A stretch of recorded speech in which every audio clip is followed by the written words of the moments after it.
अस्सलाम वालेकुम, आप फेस टू फेस देख रहे हैं। मैं हूं मोहम्मद अकबर बाजवा। मैं हूं Shahzad Hussain Bhatt. Welcome to show. आजकल जो मामला चल रहे हैं ना, एक यहाँ से पता चलता है, आजकल नहीं बल्कि एक साल डेढ़ से चल रहे हैं कि ये अब वादा माफ गवाह बनने लगा है, अब वो बन जाएगा, अब ये बन जाएगा। अब वो नया फैज़ हमीद साहब जो गिरफ्तारी हुई, उसके बाद डिप्टी सुपरिटेंडेंट अडियाला जेल को जो उठाया गया, उसके हवाले से ज़राए से बहुत सी खबरें आना शुरू हो गई। तो मेरे जहन के अंदर ये एक दो तीन किस्से आ गए, बड़े इंपॉर्टेंट किस्से हैं। वो ये कि एक तो 18वीं सदी में एक बरतानवी कानूनदान थे, चार्ल्स फर्ने उनका नाम था। उन्होंने जब ये देखा कि केसेस चलते हैं, उसमें प्रोसिक्यूशन नहीं हो पाती, शहादतें या गवाह उस तरह से मौजूद नहीं होते, तो उन्होंने ये एक क्राउन विटनेस का एक तरीका निकाला कि एक ऐसे बंदे को जो शरीके जुर्म हो, उसको ये सहूलत दे दी जाए कि वो शरीक मुल्जिम के खिलाफ अगर बयान दे दे तो उसकी सज़ा में कुछ कमी हो जाएगी या सज़ा ख़त्म हो जाएगी। अच्छा, होते होते ये हुआ कि मकसद तो इसका ये था कि मुल्जिमों को सज़ा हो, मुजरिम जिन्होंने जुर्म किया है उन्हें सज़ा हो, लेकिन इसका गलत इस्तेमाल ये शुरू हुआ कि ऐसे लोग जो बेगुनाह हैं उनको उठा के ऐसा कुछ डराया धमकाया जाए कि वो मजबूर हो जाएं बयान देने पे और मुफ्त में उनको सुल्तानी गवाह बना लिया जाए। तहरीके आज़ादी हिंद के एक बड़े लीडर और एक बड़े हीरो हम सब के भगत सिंह, उनका केस भी कुछ इसी तरह का था। दस्तूर साज असेंबली पे जो धमाके किए थे, उसके बाद तो ही सरेंडर्ड और फिर उन्हें सजाए मौत हो गई, सजाए उम्र कैद हो गई थी, लेकिन मकबूलियत बहुत बढ़ती जा रही थी भगत सिंह की। तो हुकूमत ने उस वक्त ये सोचा कि यार किसी और केस में भी इनको फंसाते हैं। लाहौर में दो police officers John P Saunders और कांस्टेबल चनान सिंह कत्ल कर दिए जाते हैं। अब वो उस कत्ल के केस में भी उन्होंने भगत सिंह को पकड़ लिया और भगत सिंह के खिलाफ 3-4 लोग, जिनमें हंसराज, जयगोपाल, पुरंदरनाथ घोष, मनमोहन बैनर्जी, ये सुल्तानी गवाह बन गए और इनकी गवाही की बुनियाद पर भगत सिंह को सजाए मौत हुई, फांसी हुई, इसी लाहौर शहर के अंदर हुई। और जिस शख्स ने भगत सिंह को फांसी तख्तेदार पे चढ़ाया था उसका नाम था काला मसीह। ये लाहौर शाहदरा के करीब रहता था। एक अनफॉर्चुनेट सा फैक्ट ये है कि काला मसीह का जो बेटा था तारा मसीह, उसने जुल्फ़िकार अली भुट्टो साहब को फांसी पर चढ़ाया था। और जुल्फ़िकार अली भुट्टो साहब भी कभी फांसी पर ना चढ़ते अगर जुल्फ़िकार अली भुट्टो साहब के खिलाफ मसूद महमूद, जो उनके किसी दौर में कॉन्फिडेंट भी थे, FSF के सदर थे, वो गवाही ना देते। अभी कुछ रोज़ पहले काजी फायजी साहब ने 50 साल के बाद जस्टिस काजी फायजी साहब ने जुल्फ़िकार अली भुट्टो साहब को इंसाफ, मैं कहूँगा मरने के बाद इंसाफ जो दिया, उसमें एक चीज़ बहुत इंपॉर्टेंट है और वो काजी साहब को देखनी चाहिए कि जिस बेस के ऊपर भुट्टो साहब को सजाए मौत हुई थी वो क्या था, वो वादा माफ गवाह था। हमने यहाँ पे अपने जो कानून शहादत है उसमें हमने क्राउन विटनेस का नाम तब्दील करके वादा माफ गवाह रख लिया हुआ है और ये सबको पता है कि किस तरह से वादा माफ गवाह बनाए जाते हैं। खैर, आई स्टार्ट द डिस्कशन। वही जो सबसे पहले मैं बात कर रहा था कि आजकल फिर यही दौर कि अब ये इमरान खान के खिलाफ वादा माफ बनेगा, अब वो बनेगा। एतजाज़ एहसन साहब किसी तारुफ के मोहताज नहीं, हमारे साथ प्रोग्राम में मौजूद हैं। Thank you very much sir, आपने वक्त दिया अपना कीमती। मैं सवाल यहाँ से रखना चाहता हूँ कि ये जो सब मामला चल रहे हैं और मोस्ट प्रॉब्ली कोई आ जाए ऐसे लोगों में से इमरान खान के खिलाफ एक या दूसरे केस में वादा माफ गवाह बनने के लिए, लेकिन क्या काजी साहब की या हमारी सुप्रीम कोर्ट की रिस्पॉन्सिबिलिटी नहीं है कि अगर 50 साल बाद वो भुट्टो साहब को इंसाफ दे रहे हैं कि उस वक्त ये वादा माफ गवाह जिस तरीके से बनाया गया, आज भी तकरीबन तरीके वही हैं, तो उनको ये रोकना चाहिए मामला कि भाई इस तरह से ना मामला चलाएं आगे, और लोअर कोर्ट्स में भी और हायर कोर्ट्स में भी, और सुप्रीम कोर्ट तो फिर होना नहीं चाहिए। सर, हमारी अदालत ख़ासकर काजी फायजी साहब के मातहत जब रहे या इनका ऐद रहा है, तो कुछ वन आइड, एक ब्लाइंड आई इसकी रही है, और वो ब्लाइंड आई रही है फॉर इंस्टेंस जिनकी चीज़ों की मिसाल ही नहीं मिलती उन बारे में, ये कि आप इलेक्शंस 90 दिन के अंदर ना कराएं। आप आइन कहता है कि नॉट लेटर देन 90 डेज, ये भी नहीं कहता विद इन 90 डेज। पंजाब और खैबर की और कौमी असम्बली की जो इलेक्शन होना थी, वो उमर बंदयाल साहब के ऐद में भी और इनके ऐद में भी वो होनी चाहिए थी 90 डेज में। और जैसे मैंने अर्ज किया, वो ये नहीं है कि विद इन 90 डेज, अल्फाज है नॉट लेटर देन 90 डेज। बिल्कुल ऐसे। तो विद इन 90 डेज हो तो 93-94 भी हो सकते हैं, बट जब नॉट लेटर देन 90 डेज हो, फिर 91 वाला भी दिन इलीगल है। इन्होंने बिठाए रखा, इन्होंने नज़रअंदाज किया इस बात को कि वो कोई ये जो जिस तरह लोग उठाए गए, ये जो एक रीत बन गई कि एक बंदे को उठाया, वो उसको 20 दिन रखा है और 20 दिन के बाद वो वापस आ गया है किसी एंकर के घर पे या किसी एंकर के स्टूडियो पे पहुंच गया और वहाँ वो पहुंच के उसने जो बयान दिया है उसका सॉफ्टवेयर ही बदला हुआ है। ये कौन सॉफ्टवेयर बदलता रहा है? ये तो पूछना चाहिए था चीफ जस्टिस को और जजेस को कि भाई कौन है जो ये एक नहीं 15-20 बंदे और कई बेचारे अपने पे जो जख्म है उनके जिस्मों और दिमागों पे वो उसके जो निशानात हैं वो अया कर रहे हैं, पर इन्होंने कुछ नहीं किया। तो ये इनसे तवक्को रखना कि ये कोई बात खुद उठा लेते, ये मुमकिन नहीं है काजी फैज़ ईसा साहब के ऐद में। ठीक मतलब ठीक है, भुट्टो साहब को 50 साल बाद वो इंसाफ देने के लिए, लेकिन जो इस वक्त लोग जिंदा उनके सामने मौजूद हैं, एतजाज़ हसन साहब आप ये फरमा रहे हैं कि उनको आपको तवक्को नहीं है कि वो उनको इन तमाम मामलात के अंदर इंसाफ देंगे। खैर एक और छोटी सी चीज़ अभी जो आप बात कर रहे थे बंदे उठाने वाली, सर ये जो हब से बेजा की रिट पिटिशंस होती हैं, इनमें तो कोर्ट्स बहुत एक सीरियसनेस के साथ और बड़ी स्ट्रिंजेंट होने के साथ साथ वो बड़ा स्विफ्टली मूव करती हैं। एक दिन का टाइम नहीं होता। हमारी हाई कोर्ट्स बड़ी बड़ी लंबी तारीखें दे रही हैं। अभी भी बहुत सारे लोग ऐसे हैं जो गायब हैं, उनका कोई पता नहीं कि कहाँ पे है। आज की बात ले लीजिए, वो अजहर माशवानी, वो पाकिस्तान तहरीक इंसाफ के कोई डिजिटल मीडिया किसी दौर में चलाया करते थे, उनके 2 भाई 6 जून से लापता हैं। आज इस्लामाबाद हाई कोर्ट ने एतजाज़ साहब ये फरमाया कि हुकूमती इदारों की जो बेहिसी है वो अफसोसनाक है, और साथ उन्होंने ये भी लिखा है कि उम्मीद नहीं कि इस मुल्क का चीफ एग्जीक्यूटिव भी इस केस की तरफ तवज्जो देगा। ये काफ़ी है? इज़ इट एनफ कि जज साहिबान या हायर कोर्ट ये कहते कि बड़ा अफसोस हो रहा है जी हमें? नहीं, वो अफसोस के अलावा कर क्या सकते हैं? ये एक चीज़ इसमें है, तो ये अपने आप को बियॉन्ड इम्यूनिटी समझते हैं। हमें इम्प्यूनिटी भी है और इम्यूनिटी भी है, यानी हमारे स्वाबदीदी इख्तियारात भी हैं और उन स्वाबदीदी इख्तियारात को तहफ़्फ़ुज़ देने वाला कानून और जज भी है। तो ये इससे बहुत इनके हौसले बढ़ जाते हैं इनके, वरना हेबस कॉर्पस हब से भेजा कि रिट जो है वो तो अदालत को इस तरह भी करना चाहिए कि अदालत के पास आप जाएं, किसी हाई कोर्ट के जज के पास, और आप वो बैठा हो बाहर किसी और के घर में, तो वो ऐलान करे कि ये कमरा मेरी अदालत है और इसमें अभी लेके आओ। Habeas means bring here, corpus means the body, corpse जिसे कॉर्प्स भी कहते हैं। Habeas bring here at once the body, उस बंदे को मेरे सामने फौरन पेश करो, और एग्जेक्टिव को फौरन पेश करना चाहिए पड़ता है।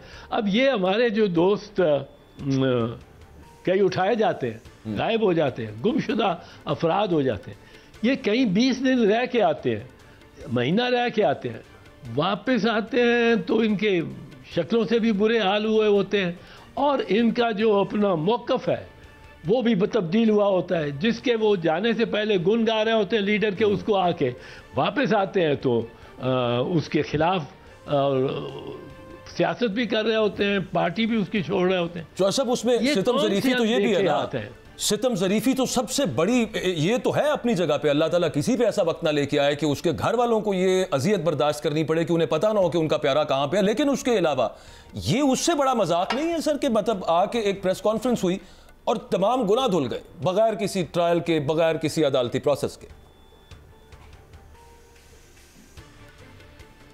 ये मुझे आवाज़ ठीक नहीं आई ज़रा इसमें। मैं सर ये अर्ज़ कर रहा था कि जो कई लोग गायब हुए उसके बाद आके उन्होंने प्रेस कॉन्फ्रेंस की, उन पे जो इल्ज़ामात थे वो उनसे बरी हो गए बगैर किसी ट्रायल के, बगैर किसी कोर्ट प्रोसेस के।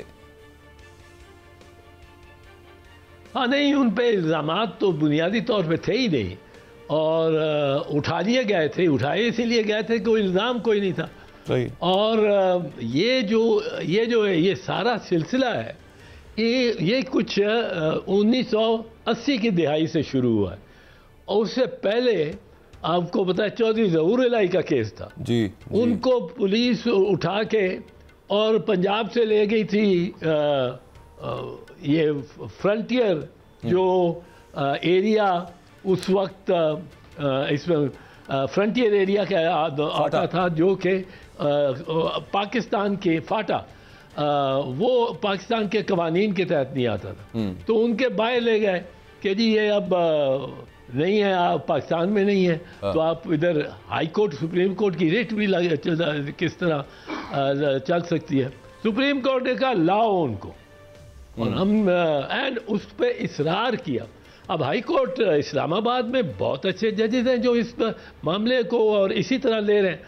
अगर ये हाई कोर्ट के जजेस जो 6 जिन्होंने वो चीफ जस्टिस को ख़त लिखा, और दीगर सारे जजेस जिन्होंने ये इस बात से इत्तफाक किया है कि हम पे आज तक दबाव डाला जा रहा है, क्योंकि आपको याद होगा कि जब 6 जजेस ने इस्लामाबाद हाई कोर्ट ने कि 6 जजेस ने चीफ जस्टिस ऑफ पाकिस्तान को ख़त लिखा, तो उसके बाद चीफ जस्टिस ऑफ पाकिस्तान ने तमाम हाई कोर्ट्स के चीफ जस्टिस को ख़त भेजा और कहा कि आप फुल कोर्ट की मीटिंग, पंजाब के फुल कोर्ट की मीटिंग, सिंध के, बलूचिस्तान के, खैबर पख्तूनख्वा के फुल कोर्ट की, पेशावर हाई कोर्ट की फुल कोर्ट की मीटिंग मिला के और उनकी राय दे सक।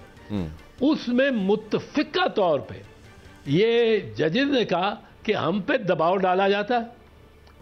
अब ये मुत्तफ़िका राय है तमाम सुपीरियर कोर्ट्स के जजेस की, तमाम। जी जी। अब इस पे अदालत को कुछ करना चाहिए, कुछ करना तो पड़ेगा।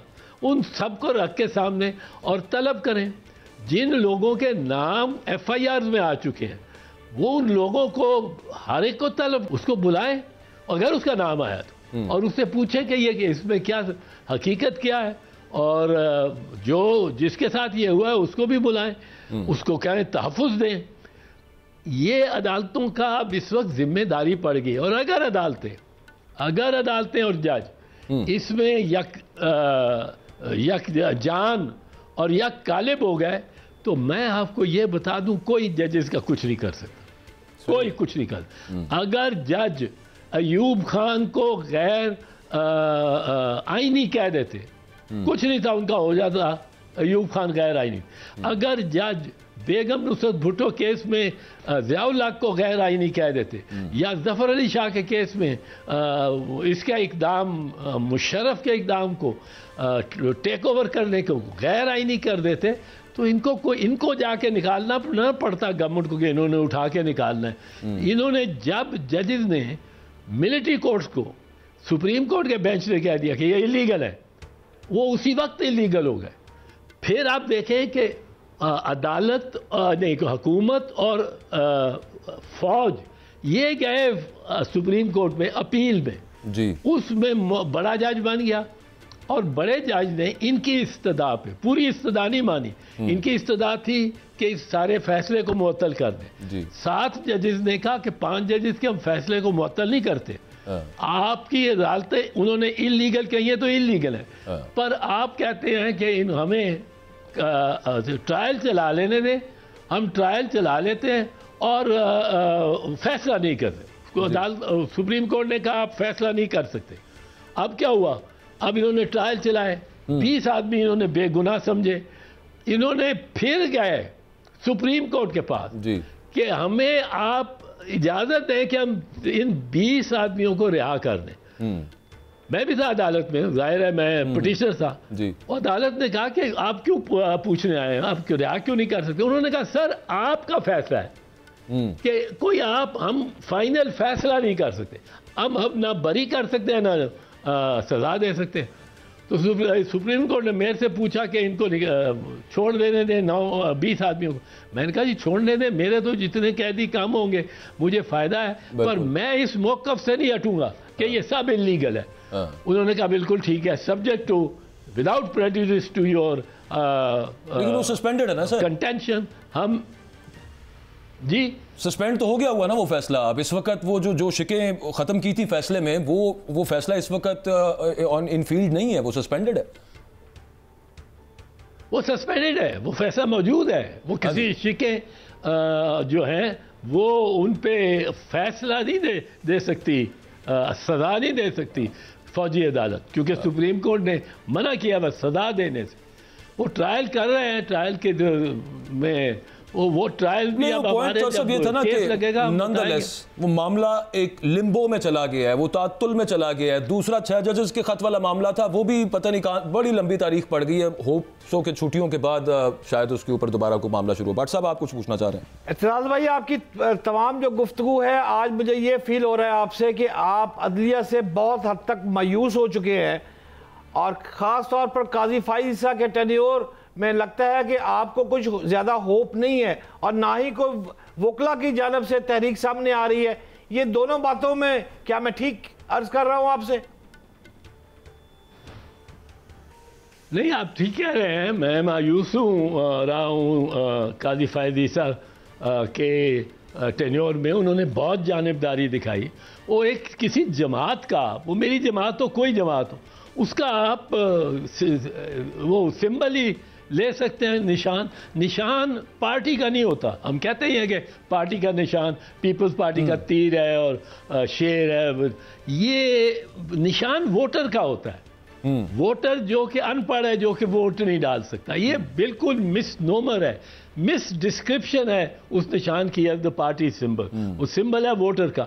और अगर आप 3 करोड़ वोटर को उसके निशान से महरूम कर देंगे जुम्बिश कलम, जिस तरह ये सुल्तान सिकंदर राजा ने किया, ये तो चीफ इलेक्शन कमिश्नर जिस तरह इसने किया, ये एक जुम्बिश कलम से 3 करोड़ वोटर्स का आपने वोट का हक ही छीन लिया। जब वो अपना देख ही नहीं सकता, नाम 40 में सिलेक्ट ही नहीं कर सकता अपने कैंडिडेट का, निशान में था उसको।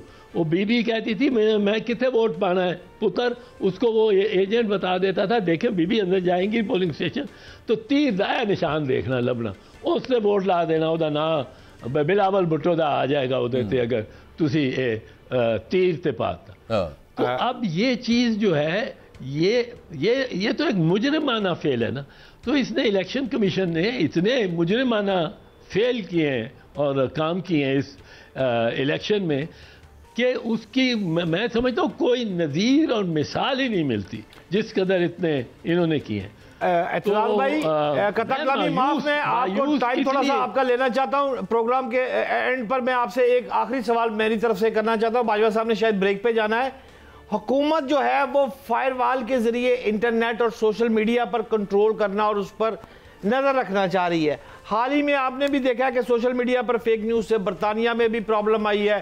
फिर 9 मई का जो वाक़या हुआ है उसमें भी सोशल मीडिया का किरदार जो है वो सामने आ रहा है। पूछना आपसे ये चाह रहा हूँ कि सोशल मीडिया को कंट्रोल करना ज़रूरी है या ये आज़ादी ज़ाहिर राय पर पाबंदी है? आपकी राय में क्या होना चाहिए? नहीं, फेक मीडिया तो की इजाज़त नहीं होनी चाहिए। फेक एक मैसेज ने आप देखें कि बरतानिया में कितनी एक पैदा कर दी है दुश्मनी और फिसाद पैदा कर दिया, और उस फिसाद में हमारी पॉपुलेशन भी जो हमारे लोग हैं वो भी विक्टिम हुए हैं, क्योंकि उनके ख़िलाफ़ भी अंग्रेज़ और ख़ास कर ज़रा नस्ल परस्त अंग्रेज़ ख़िलाफ़ चल पड़े हैं कि जिन्होंने जैसे किया। सोशल मीडिया को बाकायदा रेगुलेट करना चाहिए, बिल्कुल ठीक, पर एक इंडिपेंडेंट बॉडी से, इंडिपेंडेंट गवर्नमेंट की बॉडी ना हो, इंडिपेंडेंट हो सही मानों में, और वो पॉइंट आउट करे और उनको कॉल अप करे। जहां तक एक चीज मैं कह दूं, आपने 9 मई की बात की है, 9 मई पे मैं आपको एक चीज कह दूं, मुझे यह लगता है, मैंने जितना उसको देखा, स्टडी किया है उसके, जी सर, उसमें इल्जाम जाकर कहां, where will the buck stop? It will stop at the, where will the buck stop? किसको अल्टीमेटली कौन जिम्मेदार पाया जाएगा? वो जो सूबाई इंस्पेक्टर जनरल्स ऑफ पुलिस है, बिल्कुल ठीक, और जो स्टेशन कमांडर्स हैं, आप देख लीजिएगा। ये आग लगाने का वाकया किसी FIR में कोई असले का मुसल्ला होने का जिक्र नहीं, किसी FIR में कोई तेल के टिन लेके जाते हुए पेट्रोल के जिक्र नहीं। आग कहां से लगी, कौन, किसने सहूलतकारी की, किसने इजाजत दी? तो ये हमें अभी बहुत कबल अज़ वक्त है। जब एक गवाह पेश होता है, ये कोई कमानदार को भी समझाए कि जब गवाह पेश होता है वो अपना एक बयान दे देता है, फिर उसकी जब जिरा होती है तो उसका बयान उधड़ जाता है। ये उधड़ जाने वाले बयान आते हैं जो अभी तक आ रहे हैं, बिल्कुल बिल्कुल इनमें से कोई होल्ड नहीं करेगा। मुझे याद है मेरे सामने जब खड़ा हो 9 मई का वाकया हुआ था तो बिल्कुल ताज़ा ताज़ा ही था। आपने बल्कि एक गालिब का शेर भी पढ़ा था, हुई ताखीर तो कुछ बायसे ताखीर भी था। आप आते थे मगर कोई इनागीर भी था। मुझे याद है ये लाहौर हाई कोर्ट में गालिबन आपने ये पढ़ा था। मैं एक छोटी सी सर ब्रेक ले लूँ चौधरी साहब, प्लीज़ स्टे विद अस। एक ब्रेक से जी वापस आ रहे हैं, 2-3 बहुत आम क्वेश्चंस हैं, विल आस्क देम, चौधरी साहब से पूछेंगे। स्टे विद अस।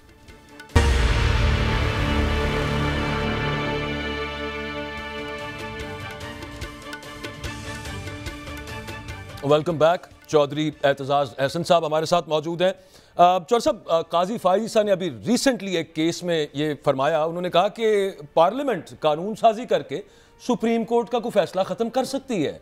मेरा पूछना आपसे ये है कि हम तो हमेशा से ये सुनते आए, वो अमरीकी सुप्रीम कोर्ट के जस्टिस रॉबर्ट जैक्सन कहा करते थे कि we are not final because we are infallible, we are infallible because we are final. हम इस वजह से नहीं कि हम गलत नहीं हो सकते, हम इस वजह से हतमी हैं, क्योंकि हम हतमी हैं। तो ये वाला मामला है। तो हमें तो ये पता था कि सुप्रीम कोर्ट हतमी होती है, अगर फैसला खत्म किया जा सकता है, इसमें थोड़ी रहनुमाई करें। जो काजी साहब फरमा रहे हैं कि पार्लियामेंट कानून साजी कर दे, फिर फायदा क्या फिर अदालती फैसलों का, अगर कानून साजी लेजिस्लेशन से फैसले खत्म होने हैं? ये तो फैसला ख़त्म हुए कंसल्टेशन से ख़त्म हुआ है फैसला, जिसका भी तो है हाल में जिक्र है जी। लेकिन ये तो एडमिटेड है कि चेंबर में इस पे आपस में डिस्कशन हुई है। और जिसा लतीफ़ खोसा ने कहा, मेरा ख्याल है बाद में मैंने उस वक्त नहीं सुन रहा था कि वो किसी को कंसल्ट या सुना नहीं गया उस सबको उस फैसले के सुनाए जाने से पहले। अब ये तरीक़ेकार। एतजाज़ अहसन साहब हमारे साथ मौजूद थे। कुछ सिग्नल का, कैरियर का कोई इशू है बट साहब, जिसकी वजह से बहरहाल ये एक बड़ा अहम सवाल है। मेरे दिमाग में भी अक्सर ये बात रहती है इस सेंस के अंदर कि अगर कोर्ट ने कोई फैसला दिया है, और ये बिल्कुल एग्जैक्टली वही मामला हुआ है जो आपका मखसूस नशिस्तों से मुतालिक फैसला आया ना, उसके बाद क्या हुआ, 2 तरामीम आई एक्ट्स के अंदर, उन्होंने कहा कि जनाब अब हमने आपका फैसला नहीं मानना, इस तरह करना है, यूं का मामला होगा तो फिर अदालतें किस तरह से चलेंगी। अच्छा, एक और चीज़ जिस पे हमने आगे कुछ गुफ्तगू भी करनी है, उस पर कुछ वो एतजाज़ साहब अभी दोबारा आते हैं, उनसे भी पूछते हैं, बड़ी इंपॉर्टेंट चीज़ है। और वो इंपॉर्टेंट चीज़ ये है कि आप यूं कहें कि वैसे तो कहने को लाहौर का केस था, वो एक अमीर बालाज, वो टीपू ट्रका वाले के साहबजादे, वो कत्ल हुए थे, उसके इल्ज़ाम के अंदर जिस बंदे को पकड़ा गया कि इसने मुखबरी की थी, वो कल एक पुलिस मुकाबले में पार कर दिया गया। अच्छा, वो जाली पुलिस मुकाबला था। मैं इस वजह से कह रहा हूँ क्योंकि बट सब कहानी नहीं बदलती। अच्छा, ये जज साहिबान को भी ये पता है कि नहीं पता? प्रोड्यूसर साहब, एतजाज़ साहब हैं साथ? अच्छा, एतजाज़ साहब अभी हमारे साथ नहीं है। खैर, इस मैटर के ऊपर बात साहब फरमाइएगा कि मतलब एक तो पहले स्टोरी के ऊपर, क्योंकि आप पुराने आप लाहौरी हैं और बट अच्छा, मैं इस वजह से मैं नाज़रीन को बताता जाऊँ कि ये सिर्फ लाहौर का मामला नहीं है, ये पूरे अक्रॉस पंजाब पाकिस्तान के अंदर ये पूरा स्प्रेड है सब मामला। बल्कि बैरून मुल्क की बात भी करें सर, जी जी, ये बलाज का जो मर्डर था ये पूरी दुनिया में डिस्कस हुआ है। इंग्लैंड में जो पाकिस्तानी नज़ाद और दीगर ममालिक में था, उन्होंने भी बहुत से अफसोस का इजहार किया बलाज पर। लेकिन हम बलाज से गुफ्तगू करने से पहले जो एहसन शाह नहीं, लेकिन सर इसको ना डिटेल में हमने डिस्कस करना है। मैं सिर्फ एक्चुअली एतजाज़ साहब से ये पूछना चाह रहा था कि ये एक ही कहानी जो पुलिस चलाती है हर एनकाउंटर के बाद कि हम इस बंदे को लेके फलां जगह जा रहे थे, इसके साथियों ने फायरिंग कर दी, अपने साथियों की फायरिंग से मारा गया, बेशुमार इस तरह की वारदातें पुलिस पहले भी कर चुकी है। मुअज़्ज़ज़ अदालतें इस पर इसका क्यों सद्देबाब आज तक क्यों नहीं कर सकी? मैं एक ब्रेक ले लेता हूँ, वापस आते हैं तो कोशिश करेंगे एतजाज़ साहब से भी रब्ता दोबारा बहाल हो जाए, इस मामले पे बात करेंगे। Stay with us.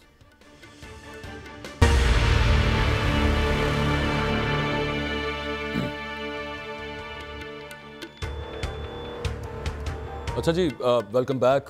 Sorry Aitzaz Hasan साहब से रब्ता हमारा वो मौसम की ख़राबी की वजह से नहीं हो पाया। खैर, ये लाहौर के अंदर जो मामला कल रात को पेश आया, वो टीपू ट्रक्का वाला, वो ज़रा दिखाएं ना जी प्रोड्यूसर साहब, वीडियो वगैरह भी दिखाएं लोगों की ज़रा याददाश्त की को दोबारा बहाल करने के लिए, कि वो जो लड़का उनका बेटा कत्ल हुआ था, उसके इल्ज़ाम में कि ये एक उसका दोस्त था, एहसन शाह नाम था, एहसन शाह, कि इसने मुखबरी की थी और सब मामला हुआ। वो कल रात को खबर आई कि उसको हम लेके जा रहे थे फलां जगह पे लाहौर में, इसके साथियों ने इसको छुड़ाने की कोशिश की और वहां पे उन्होंने फायरिंग कर दी, फायरिंग से ये मर गया। इनको कभी एक गजिंद नहीं पहुंचती पुलिस वालों को भट्ट साहब, अल्हम्दुलिल्लाह। ऐसी कमाल। अच्छा, ये स्टोरी बड़े अरसे से चली आ रही है, लेकिन उससे पहले थोड़ी सी ये बात कर लें कि एक्चुअली ये मामला हुआ क्या है भट्ट साहब। ये तो सीधा सीधा नजर आ रहा है ना, जाली पुलिस मुकाबला। बाजवा साहब देखिए, एहसन शाह का कत्ल जो है वो उसको एक जानिब रख के उस पर बात करते हैं, लेकिन ये थोड़ा सा आपको याद होना चाहिए कि ये मामला शुरू हुआ है 92 से। 1992 में ये लड़ाई शुरू हुई थी। ये जो एहसन शाह वाली कहानी है अभी हम आपको सुनाने वाले हैं। 92 में जब लड़ाई शुरू हुई तो 1993 में बिल्ला ट्रक्का वाला, अमीरुद्दीन उर्फ बिल्ला ट्रक्का वाला को कत्ल कर दिया गया। हनीफ उर्फ हनीफा, शफीक उर्फ बाबा, वहीद और उसका भाई पिंकी, ये 4 अफराद ने ब्रस्ट मार के शालम चौक में बिल्ला ट्रक्का वाला को मार दिया था। 1993 के बाद फिर टीपू ट्रक्का वाला जो था, उसका बेटा, वो अमीरुद्दीन अपने बाप की जगह पर आके बैठा है। जब वो बैठता है तो उसके ऊपर फिर 3 हमले होते हैं कातलाना। और ये जो लड़का अभी बालाज है, अब मर्डर हुआ है, इसके जो ससुर है उनके ऊपर, उनका नाम खालिद महमूद उर्फ भाई पहलवान और उनका भाई छोटा सुल्तान महमूद उर्फ बच्चू पहलवान, पूरा डॉन माफिया एक ग्रुप चलते हैं लाहौर में। मेरा मुद्दा वैसे ज्यादा जो है ना वो पुलिस के साथ है, जो वो कर रहे हैं। खैर, ये आपने उसकी तारीख बता दी। मुझे अब ये बताएं, ये जो लड़का कल रात को, ये वही पुरानी स्टोरी कि लेके जा रहे थे, इसके साथियों ने फायरिंग की, ये मर गया, इनको एक जो है ना खराश भी नहीं आई, अल्हम्दुलिल्लाह। बड़े सालों से नहीं आ रही पुलिस वालों को। लेकिन भट्ट साहब, जहन के अंदर सवाल तो ये आता है कि जाहिर है कि जिनका कोई अजीज एक कातिलाना हमले में मारा गया, का वीडियो पैगाम भी आया, रो पिट रही थी जनाजे के ऊपर। नहीं, मैं बात कर रहा हूं बालाज की। चलें, वो जिनका एक अजीज मारा गया, उनके अंदर एक, और ये उनकी तो पुरानी एक हिस्ट्री है कि एक बदले की, एक आग, वो सब मामला होता है। ये सीआईए पुलिस ने, जिसको मैं एनकाउंटर ही कहूंगा, देखें ये शकील भट्ट साहब है, जो वो शकील भट्ट साहब है जो कि टीपू ट्रक्का वाला, इसके बालाज के जो वालिद थे, उनके साथ ये हर वक्त शख्स होता था। और जब टीपू ट्रक्का वाला कत्ल होते हैं लाहौर एयरपोर्ट की हदूद में, जिस शख्स ने मारा था उसका नाम था खुर्रम एजाज। खुर्रम एजाज इस वक्त शेखुपुरा में है, सजाए मौत हुई थी उसकी, और बाद उसको 50 साल कैद बामुशक्कर एंटी टेररिस्ट कोड, इंसदाद दहशतगर्दी की। आप ये बता रहे हैं कि इन दोनों का कनेक्शन है, मतलब जो इस वक्त जो शकील भट्ट बताया आपने नाम, शकील भट्ट ये डीएसपी है पुलिस में? नहीं, इंस्पेक्टर रैंक का अफसर है। अच्छा। और ये भी अपने टीपू का कार्य खास था। अच्छा। बालाज के मर्डर पे भी इत्तफाकी तौर पे कह लिया, उस वक्त भी मौजूद था।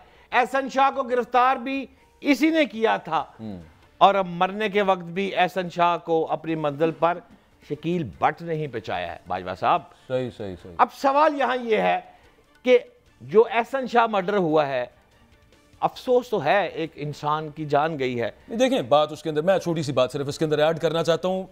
इसी वजह से नाजरीन ये टॉपिक चूज किया, क्योंकि ये बहुत बड़ा मसला है, सिर्फ पंजाब का नहीं, पूरे पाकिस्तान का मसला है, एक्चुअली पुलिस का मसला है, और यहाँ पे ह्यूमन राइट्स का मसला है। और वो मसला ये है कि किसी को भी until or unless he or she doesn't have his or her day in court, अगर अदालत से वो उसका जो तरीकाकार है सजा दिलवाने का उस तरह से दिलवाई जाए तो फिर ठीक है। ये मावराए अदालत जो कत्ल है ना, मुझे इस पे एतराज है। इसी वजह से मावराए अदालत बाजवा साहब कत्ल होता ही तब है जिसकी लाठी उसकी भैंस। ये लड़का एहसन शाह जो कि मर्डर हुआ है, 20 से 25 दिन में ये रिहा हो रहा था। अच्छा बाजवा साहब, इस मुल्क में जो कानून है वो आपको सारा पता है। पिछले एतजाज हसन साहब के साथ भी आप कानून की बातें कर रहे थे। इस वक्त अब रिहाई बन रही थी। अब जो बालाज मर्डर हुआ है, इसका जो बाप मर्डर हुआ टीपू ट्रक्का वाला, उसका कातिल जिंदा है, सजाए मौत नहीं हुई।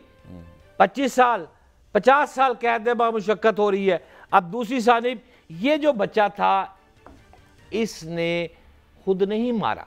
इसके बारे में कहा जाता है कि इसने टिप ऑफ किया, इसने मुखबरी की ये कि कहता इस है वक्त कि काम तीफी होगा। भट्ट साहब, तारीफ भट्ट साहब उर्फ तीफी भट्ट साहब से पैसे लेकर इसने उनको, पंजाबी में कहते हैं, थड़ा दिया तीफी भट्ट साहब के कहने पर, और सऊदी अरब जाकर ये वहां से वीडियो कॉल्स वगैरह करता रहा और बताता रहा कि इस वक्त कहाँ है। अच्छा, अल्लाह माफ़ करे, अल्लाह इसके दर्जात बुलंद करो, बेचारे को जन्नत में जगह दे। लेकिन मैं समझता हूँ जो लाहौर का माशरा है, जो डॉन माफिया है, इसमें इस तरह के अफराद की गुंजाइश नहीं होती, क्योंकि जो मुखबर है उसको कोई, यहाँ पर पंजाब में जो है मुखबर की सज़ा हमेशा मौत ही है और शूटर की सज़ा भी मौत ही है। अदालत से होनी चाहिए, अदालत से होनी चाहिए वो सज़ा। खैर, मुद्दा ये है और इसी वजह से ये मैं सोचा कि इस बारे में बात करते हैं। उधर कच्चे के डाकू पकड़े नहीं जा रहे, यहाँ पे पुलिस धड़ाधड़ जिसको दिल करता है वो सारा कुछ कर देती है। मैं आपको एक चीज़ दिखाना चाहता हूँ। 2013 में मैं अपनी एक स्टोरी आपको दिखाता हूँ कि 2013 में जब क्राइम रिपोर्टिंग में करता था ना भट्ट साहब, ये स्टोरी देखें, ये सब खैर उससे पूरा नज़र नहीं आ रहा उस वक्त, हाँ ये आ गई पूरी। 13 बंदे 2013 के जुलाई के महीने में लाहौर के अंदर पुलिस एनकाउंटर कर दिए गए, एक ही तरह की। अच्छा, वही स्टोरी है ये जो अभी हम बात कर रहे हैं ना, ये जो लड़का अहमद शाह, क्या नाम है, एहसन शाह, ये जिसको जिस तरह से पुलिस का ये हुआ है, ये 13 के 13 पुलिस मुकाबले 2013 में हम उस वक्त पीट रहे थे। अच्छा, ये तो एक स्टोरी है जो मैंने की थी, उसके अलावा और बहुत सारी इसी तरह की स्टोरियां की कि उसमें यही सारी एक कहानी चल रही है कि जनाब हम लेके जा रहे थे निशानदेही के लिए, हम लेके जा रहे थे वकूए के ऊपर, हम लेके जा रहे थे आला कत्ल बरामद कराने के लिए, इसके साथियों ने इसको छुड़ाने के लिए फायरिंग की। वही मैं अगेन कह रहा हूं, अल्हम्दुलिल्लाह इनको, पुलिस वालों को आज तक कभी कोई गोली नहीं लगी, इनको खराश नहीं आई, लेकिन वो दूसरा बंदा हमेशा मर जाता है। अच्छा, ये वाला जो मामला था ना भट्ट साहब, ये अभी अच्छा आप खुद क्राइम रिपोर्टिंग करते रहे, मैंने जब उस वक्त के एक आला पुलिस अफसर थे लाहौर के अंदर, आजकल भी बड़े जनाब वो नामवर अफसर है, वो चूंकि ऑफ रिकॉर्ड थी गुफ्तगू, मैं उनका नाम इस वजह से नहीं लेता, वरना तो सारा पाकिस्तानी तकरीबन जानता है आज। उन्होंने मुझे उस वक्त कहा, क्योंकि उनके एरिया के अंदर सबसे ज्यादा हुए थे, और फिर उस वक्त जो करता धरता थे लाहौर पुलिस के भट्ट साहब, उन्होंने मुझे बुला के ये कहा कि आपको पता है कि ये लोग जो मारे हैं, ये ऑफ द रिकॉर्ड उन्होंने कन्फेस कर लिया, एडमिट कर लिया। उन्होंने कहा कि ये हाँ हुआ, ये आपके पास, चूंकि मैं एक दो जगह जाए वारदात पे चला गया था तो वो सबूत कुछ ऐसे थे, उन्होंने कहा कि ये स्टोरी तो फिर भी हमने दे दी। उन्होंने कहा कि ये तमाम लोग वो थे जो डकैती करने के दौरान रेप की वारदात, मतलब रेप कर दिया करते थे, अदालतों से ये छूट जाते हैं, तो इस वजह से इस तरह का जो नासूर है ना, उसको मावराए अदालत पार कर देना बेहतर रहता है। मैं ये कहूँगा कि मैं उस दौर के अंदर कमकली थी, मैं मान गया उनकी बात, और मैंने कहा हाँ बात आपकी ठीक है। उन्होंने कहा आप सोचें, आपके घर अगर वारदात हो, आपके घर खुदा ना खास्ता अगर कोई इस तरह की कभी हरकत करके चला जाए, आप क्या चाहेंगे, क्या करना चाहेंगे कि अदालत से छूट जाए, या फिर अदालत में वो लंबा केस चलता रहे, या फिर आप चाहेंगे कि स्विफ्ट इंसाफ? बाजवा साहब दो स्कूल ऑफ थॉट की बात कर रहे हैं। एक स्कूल ऑफ थॉट है कि जो डकैती के दौरान जना करता है, खुदा ना खास्ता उसको वाजिबुल कत्ल करार दिया जाता है, एक पुलिस का डिपार्टमेंट है वो मार देता है। अब देखें जो मारने वाले हैं वो भी तो शेर के बच्चे हैं। मारने के बाद इन जैसे अफराद को राशिद मीर भट्ट याद करें, फैसल को याद करें, अशरफ मार्थ को याद करें, तारक कंबो को याद करें, नवीद सईद को याद करें, ये तमाम पुलिस अफसर कहाँ गए? ये भी बिलाखिर कत्ल हो गए। आबद बॉक्सर को याद करें, आप 13 बंदों की बात कर रहे हैं, मैं कहता हूँ 130 बंदे मार चुका होगा उमर विरक साहब। भाई की लंबी स्टोरी है नामों की, लेकिन मैं समझता हूँ ये अगर मारते हैं, अगर एहसन शाह को भी मार दिया गया है तो ये किसकी फेवर में गया है?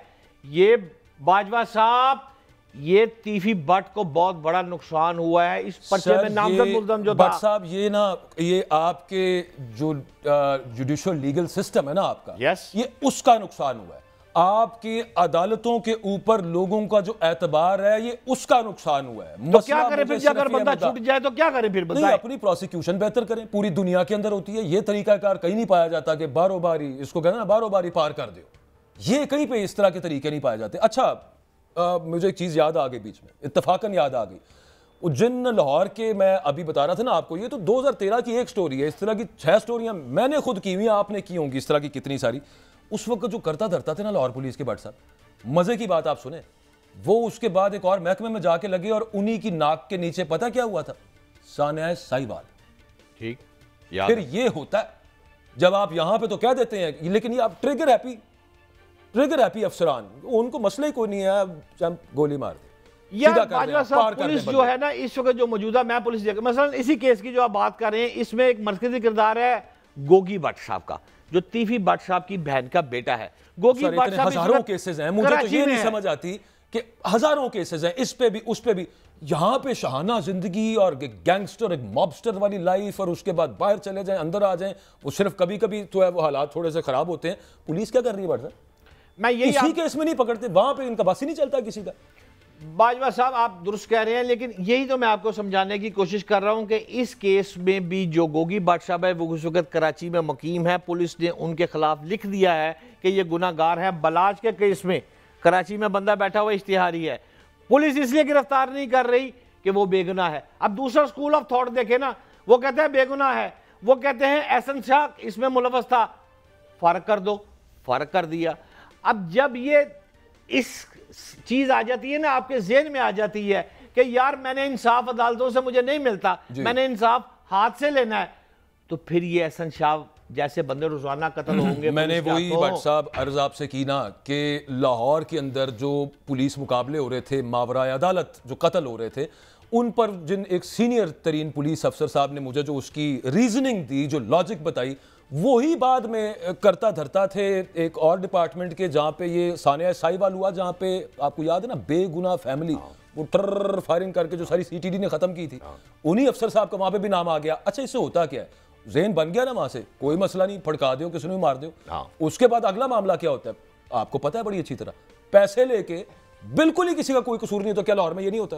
बाजवा साहब पैसे लेके लोगों ने यहाँ पे कत्ल नहीं किया पुलिस ने। मैं सीआईए में तैनात हूँ, एसपी हूँ, अगर मेरा बॉस मुझे कहता है कि ये 4 बंदे डकैती मर्डर में जना में मुलव्वस थे, इनको फारग कर दो, तो फिर 2 बंदे तो मैं पैसे लेके साथ फारग होता है ना।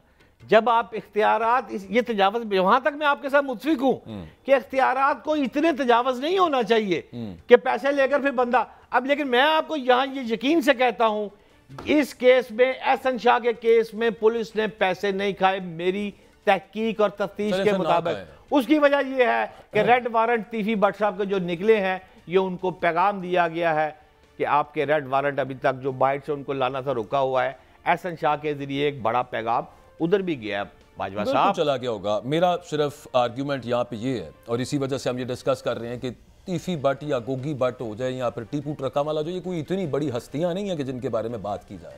मसला सिर्फ यहाँ पे जो पुलिस का कैरेक्टर है, और वो जो ट्रिगर हैप्पी पुलिस ऑफिसर्स हैं, और जो अदालत की या आइन की या कानून की जर्रे की टके की परवाह उनमें नहीं पाई जाती, मेरा इशू वो है। उसकी वजह से फिर कल को आम आदमी पिसता है। यहाँ पे हमने देखा है, और पिछले 2-3 सालों में तो माशाल्लाह वाह वाही देखा है, मतलब पंजाबी में वाह वाह कहते हैं, मतलब काफ़ी देखा है हमने। और वो ये देखा है कि जो आपके पॉलिटिकल मुखालिफ है ना, यार क्या क्या नहीं हुआ यहाँ पे। पंजाब पुलिस ने की है ना, चीरा दस्तियाँ पंजाब पुलिस की वैसे तो मशहूर ज़माना है, बल्कि बदनाम ज़माना है, लेकिन ये आप देखें कि पिछले साल 2 के अंदर पॉलिटिकल राइवल्स के साथ इसको उठा लें, उसके घर में घुस जाए, वहां पे जाके तोड़ फोड़ कर दें, चार दीवारी। मुल्क की तमाम बड़ी सियासी जमातें इन अफराद को अपनी पे रोल पे रखती हैं। बाजवा साहब, ताजर इत्तेहाद कैसे बनते हैं?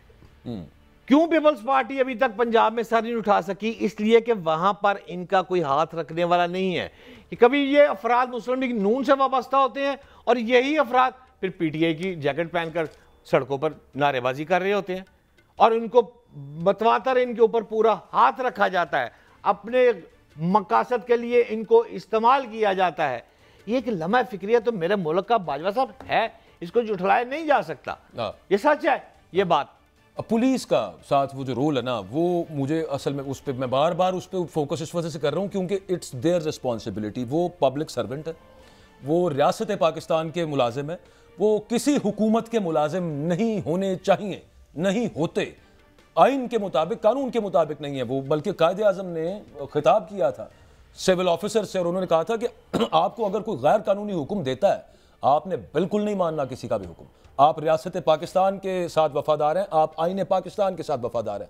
यहाँ पे बदकिस्मती है कि वो वफादारियां जो है ना, वो मैं समझता हूँ बाजवा साहब, 1-2 बड़ी दुश्मनियां थी हमारे इस वक्त सूबाई वजीर हेल्थ के ख्वाजा इमरान नज़ीर, उन्होंने सुलह वगैरह भी करवाई थी। साबक एमएन ने रोहेल असगर की दुश्मनी भी आपको पता लाहौर में बड़ी बड़ी दुश्मनी करार दी गई है।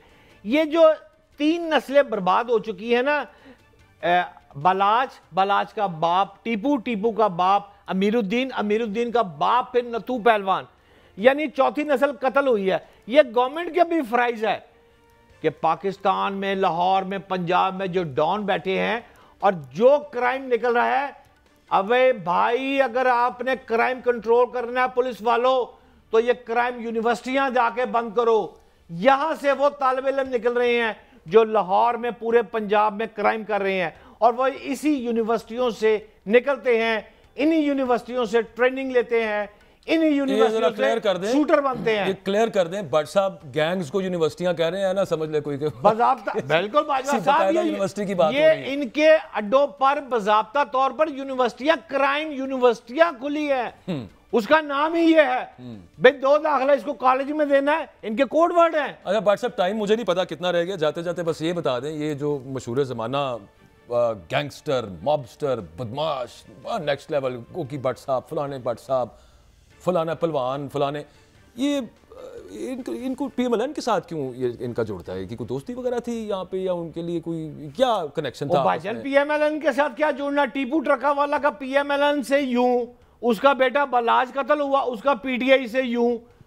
ये तो यही वतीरा है, कोई किसी के साथ फिट है, कोई किसी के साथ फिट है। लेकिन बाजवा साहब आखिर में मैं ये बात आपको जरूर बता दूं, मैंने जिंदगी में ना एक दफा प्राइम मिनिस्टर ऑफ पाकिस्तान की गाड़ी में सफर किया है। वो जब गाड़ी जा रही थी ना सड़कों पर, हाँ प्राइम मिनिस्टर साहब के साथ एक दफा जिंदगी में सफर किया। वो गाड़ी जा रही थी, हूटर थे, कूं कूं कूं कूं, लाल बत्तियां, इशारा भी कोई नहीं यार। उसका इतना नशा आया, मुझे लगा जैसे मैं हवा में उड़ रहा हूं। इसी तरह ये बच्चे जो हमारे first year, second year, third year के बच्चे हैं, उनको जब ये क्राइम यूनिवर्सिटियों में दाखिला मिलता है इन अफराद के बाद, और 2 पिस्तौलें दी जाती हैं एक लेफ्ट राइट लगाने के लिए, उनको भी बड़ा मजा आता है। फिर ये उनको यूटिलाइज करते हैं।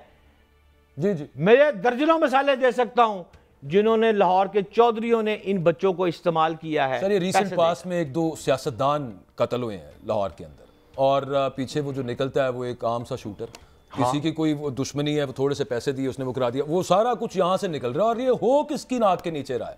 क्यों क्राइम यूनिवर्सिटियां बंद नहीं करते? ये गवर्नमेंट ने क्यों नहीं करती? आईजी पंजाब को नहीं पता कि लाहौर शहर में अगर वो जुए बंद करवाना चाहे, वो क्राइम यूनिवर्सिटियां बंद कराना चाहे, उसको नहीं पता? सीसीबी लाहौर को नहीं पता कि कहां डाउन माफिया बैठा है, कहां नई राइफलें आ रही हैं, लेकिन खुला छोड़ा हुआ है। अच्छा खैर बहरहाल वो बात सिर्फ इतनी है कि जाते जाते गुजारिश आपसे ये है कि ये जो कच्चे के डाकुओं वाला मामला है जो कि बड़े अरसे से हल नहीं हो रहा, उसमें ठीक है 3 सूबे वहाँ पे आके उनका एक कन्वर्जन है, वहाँ पे पंजाब भी है, सिंध भी है, कुछ थोड़ा सा केपी का लगता है, लेकिन मेजरली ये सिंध और पंजाब का मामला है। और ज़्यादातर मैं इसको पंजाब वाले मामला समझता हूँ, लेकिन ये अरसा दराज हो चुका है, 18-20 साल से तो हम देख रहे हैं कि, और उससे भी पहले जब से होश संभाला तब से देख रहे हैं कि हर तरह के ऑपरेशन यहाँ पे वो सब कुछ हुआ। मैं एटलीस्ट पंजाब पुलिस की बात करूंगा कि ये जो अब माफी चाहता हूं, कच्चे के डाकू ने मुझे फोन, इनडायरेक्टली फोन मेरा राब्ता हुआ, उसने कहा अगर बाजवा साहब वहां आकर मेरा इंटरव्यू करना चाहें तो वो आपको ज्यादा दे रहा है। नहीं, वो मुझे आईजी पंजाब साहब भी कह चुके हैं कि आपको बख्तरबंद गाड़ी में वहां पे लेके जाते हैं, तो आपका इंटरव्यू कराते हैं। मैं अपनी हिफाजत कर लें पहले। अब मैं चाहता ये हूँ कि ये जो पंजाब पुलिस है ना, जिस तरह से इनको मावरा अदालत पार कर देती ना हमें बाकी और लोगों को यहाँ पे शहरों के अंदर, इधर ये डाकुओं को करके दिखाए ना हुजूर वाला, उन्हें करें जहाँ पे करना बनता है मामला। और उन पे तो खैर अब इनामी रकमें भी इतनी बड़ी हैं, वो करें और उससे फ़ायदा भी उठाएं। अभी ताज़ा खबर ये आई है कि तौंसा में कोई 2-1 डाकू जो है ना वो बिल आखिर पंजाब पुलिस ने फड़का दिए हैं। That was not a right word to use, but anyways I am sorry कि मैं फर्ज जज्बात में बोल गया। आपने प्रोग्राम देखा, बहुत शुक्रिया आपका। कल मुलाकात होती है। अल्लाह हाफ़िज़।